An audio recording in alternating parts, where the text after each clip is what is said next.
예전에 TV 프로그램에서 어떤 아저씨가 자고를 했더니 발가락이 다 없어진 케이스 보신 적 있나요?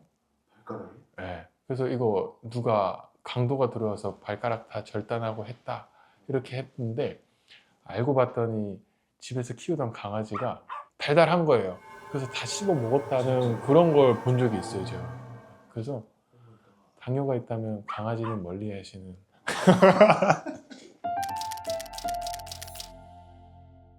안녕하세요. 한방 오선생 오희강입니다. 벌써 3회차 촬영을 하고 있는데요. 아직도 많이 어색합니다. 그래도 재밌게 봐주시고 한의학적으로 궁금한 거 있으시면 언제든지 댓글 달면 거기 관련해서 촬영을 또 해보도록 하겠습니다. 혈당은 말 그대로 이제 피 속에 있는 당인데요. 나쁘게 많이 인식하고 있는데 사실은 그렇지 않습니다. 혈당이 있어야지 혈당이란 에너지를 가지고 근육에서도 쓰고 장기에서도 쓰고 뇌에서도 쓰고, 그래서 이거는 없어서는 안 돼. 에너지란 존재죠, 사실. 혈당 스파이크는 그럼 뭐예요? 말 그대로 혈당이 이제 막 치솟는 거예요. 그리고 식사 후에 어떻게 보면 혈당은 이렇게 오르고 내리고 오르고 내리고 이 흐름을 반복하는데, 이게 너무 올라가 버린 거예요. 조절이 안 되는 거예요. 그래서 이게 때문에 이제 여러 가지 문제가 생기는 거죠. 혈당이 너무 높거나 또는 너무 낮거나 할 때 이제 문제가 생깁니다. 혈당이 너무 많게 되면 말 그대로 이 혈관, 혈액 속에 이제 당이 너무 많은 상태라고 말하는데요. 피가 끈적끈적해져요. 그래서 혈관에도 문제가 생기고 각종 장기에도 문제가 생기고, 당이 너무 많다 보니까 우리 각종 장기에 적절하게 들어가야 할 혈당이 못 쓰고 있는 거고, 또 저혈당 같은 경우는 어지럼증이나 그리고 또 두통이나 이런 게 생길 수가 있죠. 왜 그 영화에서 갑자기 사탕 드시고 아, 맞아요, 맞아요. 막당 떨어지신다고 예, 하시잖아요. 예, 예. 그러면 그게 진짜 도움이 되는 건가요? 그게 그 당뇨 조절이 안 되기 때문에 당뇨가 올라갔다 내려왔다 해야 되는데 훅 내려갔다 못 올라오는 거예요. 그래서 이거를 급격하게 사탕이나 이런 걸 먹어야지 당이 일시 올라오는 거고, 저혈당 쇼크 같은 경우는 어지럽고 쓰러지고 또 기절할 수도 있기 때문에 위험하죠. 혈당 스파이크가 발생할 경우에는 우선은 두 가지 문제점이 있을 수 있는데, 단기적으로 봤을 때는 이제 집중력 저하나 전신 무력 그리고 피로감 이런 게 올 수가 있고, 이 혈당 스파이크가 자주 발생하게 되면 장기적으로는 인슐린 저항성이 문제가 생기게 됩니다. 예를 들어서 식사 후에도 뭐 배고픔이 있다던가 아니면 계속 뭔가를 먹고 싶다거나, 근데 먹었고 나서도 힘이 안 나고 계속 피곤하다거나 아니면은 뭐 무력감이 있다거나, 그런 경우는 혈당 스파이크를 의심할 수가 있죠. 그리고 제일 정확한 거는 그냥 피 쪽 제거하는 게, 공복 혈당이랑 그 식후 혈당 재는 게, 피 검사가 제일 정확합니다. 요즘 되게 잘 나오더라고요, 혈당 키트. 사실 인슐린은 혈당을 낮추는 호르몬이에요.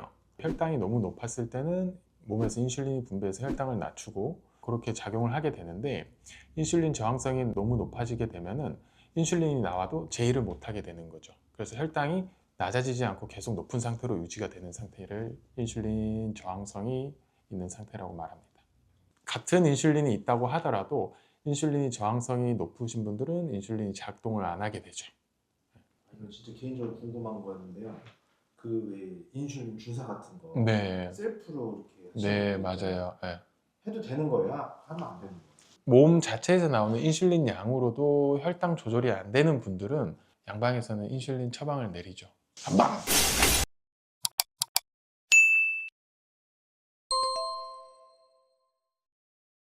당뇨 환자라고 하신다고 하면은 첫 번째로 권해드리는 게 이제 운동 및 다이어트인데요. 다이어트가 사실은 한국에 들어와서는 이제 체중 감량이라는 의미가 있지만, 사실은 다이어트는 식단이라는 의미가 조금 더 가깝습니다. 그래서 식단을 좀 조절을 하셔야 되고 운동도 하셔야 되는 거, 이거는 우리가 흔히 아는 다이어트 체중 감량이랑도 사실 비슷한 일맥상통한 말이죠. 혈당하고 다이어트는 거의 직관적이에요. 사실 뭐 친구죠, 친구. 그 혈당이 높다, 혈당 스파이크 이런 말들이 많은데 그러면 뚱뚱한 체격을 가지신 분들이 음. 더 더 많은 건가요? 아무래도 그럴 확률이 높죠. 당뇨 환자분들은 사실은 성인병, 고지혈증, 고혈압 이런 걸 같이 동반하는 경우가 좀 많고, 그렇다고 또 마른 사람들은 또 당뇨에 안 걸린다는 건 또 아니에요. 그래서 보통은 당뇨병은 두 가지로 나누는데, 1형 당뇨, 2형 당뇨가 있는데, 1형 당뇨 같은 경우는 선천적으로 인슐린이 안 나와서 당뇨병이 생기는 경우고, 두 번째 2형 당뇨 같은 경우는 후천적으로 인슐린 저항성이 좀 높아져서 이제 생긴 경우가 많죠. 그래서 보통은 난 말랐으니까 당뇨는 걱정 안 해도 돼. 그것도 아니에요, 사실. 보통 우리가 이제 한의학 쪽에서는 이제 소음인 또는 소양인이라고 하는 조금 마른 체형을 유지하는 분들은 마른 당뇨일 확률이 좀 높죠. 체질별로 구분을 했을 때 어떤 체형들이 사실 더 많고 위험한 건가요? 조금 구분해야 될 게 있는데, 누가 더 많이 걸려요, 누가 뭐 더 자주 걸려요, 누가 더 위험해요, 이렇게 따지면은 사실은 태음인이 1등이고요 2등이 소양인이고, 그렇다고 혈당 스파이크는 누가 더 위험해요 이러면은 태음인보다는 소양인이 더 위험합니다. 소양인들은 혈당 스파이크가 더 엎치락뒤치락 하는 경우가 좀 더 심하고, 오히려 소음인 같은 경우는 오히려 더 밑으로 훅 내려가요. 그래서 우리가 흔히 말하는 저혈당 쇼크, 저혈당이 같이 동반하는 경우가 많죠. 네. 당뇨병은 한의학에서는 이제 소갈병이라고 해서 동의보감에도 소갈문이라는 항목이 따로 있을 정도로 계속 쓰여왔던 건데, 이제 현대에 들어와서 당뇨병이라고 이제 생긴 거고, 사실 소갈문에서 나온 거는 총 세 가지 분류가 있는데, 상소, 중소, 하소로 이제 구분을 짓고요. 소갈 초기에는 상소라고 해서 폐에 열이 많이 있어서 물을 많이 먹는 단계를 상소라고 합니다. 그 다음에 중소라고 해서 다식, 먹어도 계속 먹게 되는, 음식을 많이 먹는 단계를 중소라고 하고요. 이때는 위에 열이 많이 있다고 보고 있습니다. 그 다음 하소는 다뇨라고 해서 소변을 많이 보게 되는 경우인데요. 이때는 신음허라고 해서 신장에 진액이 많이 부족했을 때, 마지막 단계라고 했을 때 하소라고 볼 수 있습니다. 당뇨는 너무 무서운 병이에요. 왜냐하면 특별히 어디가 아프다거나 그런 데는 없는데, 왜냐하면 이게 10년 넘어가면은 합병증이 생기기 시작하는데, 이 합병증들이 너무 위험해요. 당뇨 합병증. 네, 당뇨 합병증 때문에 당뇨가 너무 무서운 거고, 10년 차까지 모르고 살다가 이제 합병증이 생기면서 아는 경우도 너무 많죠.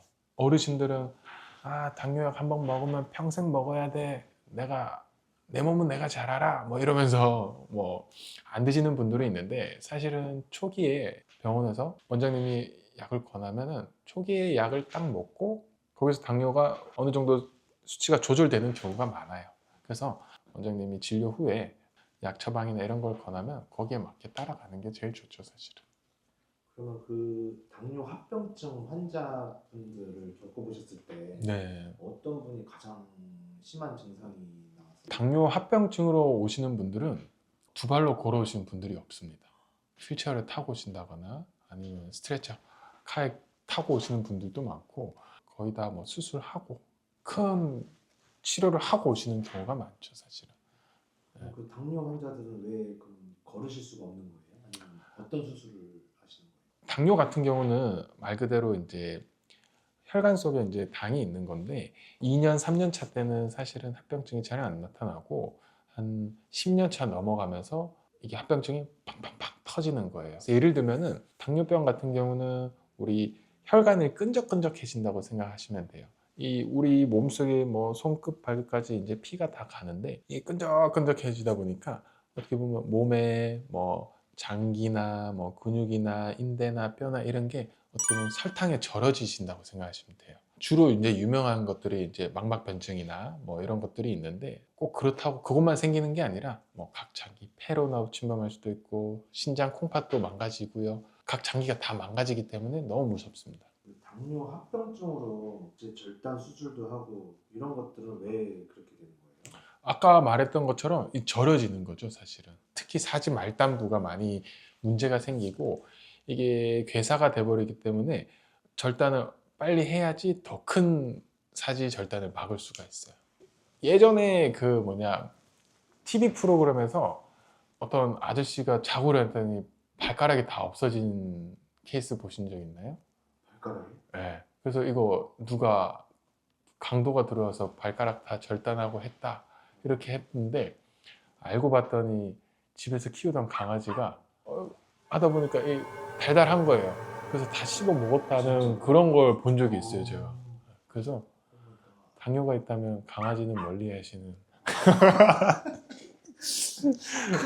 큰 게도 아니었어. 아 진짜. 막 그런 썰도 있어요. 당뇨 환자가 노상방뇨하면 안 된대요. 왜요? 노상방뇨하면 개미들이 막 몰려들어.